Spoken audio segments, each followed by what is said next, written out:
Well, here we are a week into spring, and although your lawn may still be a bit soggy from all that melted snow, you're probably thinking about getting your yard ready for the upcoming season. So as the weather does warm up, how do you get your lawn in peak summer-spring condition? Well, Mark Nolot, president of Visionscape's Lawn and Landscape, is here with those answers.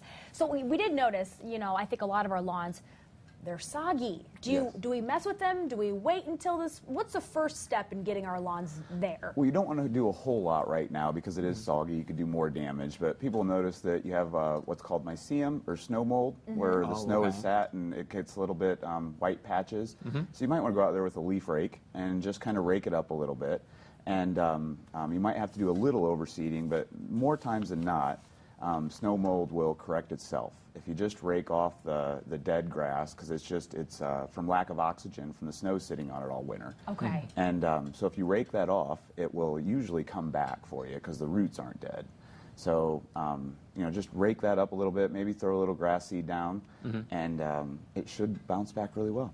Now, a lot of the lawns, if you drive through the area, you see they're brown, and you mentioned the dead grass and raking. Are there any other tips you have for people who may be trying to get their lawns to green a little bit faster? Well, you definitely want to do some fertilizer, because most of the newer subdivisions around here are all just hard pan clay, and it's very nutrient deficient.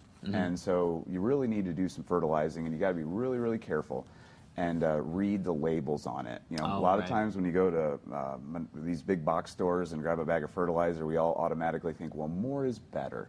And that is not true. You need to really be careful and read the label and do it the way the manufacturer tells you to. Because you can actually cause damage if you use too much, right? You can cause damage, you can hurt ponds. I mean, you really can just, you should really leave the fertilizing to the professionals. But if you are going to do it yourself, make sure you read the label, find out about, and it's better to go to a local ag store or something, because they'll give you more information and tell you how to do it correctly. Because if you do it incorrectly, you're going to burn up your lawn or really just go backwards with it. Okay. So. And when you say read the label, what exactly are we looking at? Are there any key words, key ingredients that we should be looking for? Yep, it usually tells you how many pounds per thousand, how many pounds of nitrogen per 1,000 square feet you put on. And so then it's calibrating whatever you put, whether it's a broadcasting fertilizer spreader or a drop spreader. It'll tell you how to calibrate it so that you don't put too much down. Because the N, P, and K, which is nitrogen, potassium, and phosphates. And it'll say 1 pound of nitrogen per 1,000 square feet. And you just got to make sure you're not putting 2 pounds or 3 pounds, because that will burn it up. Right.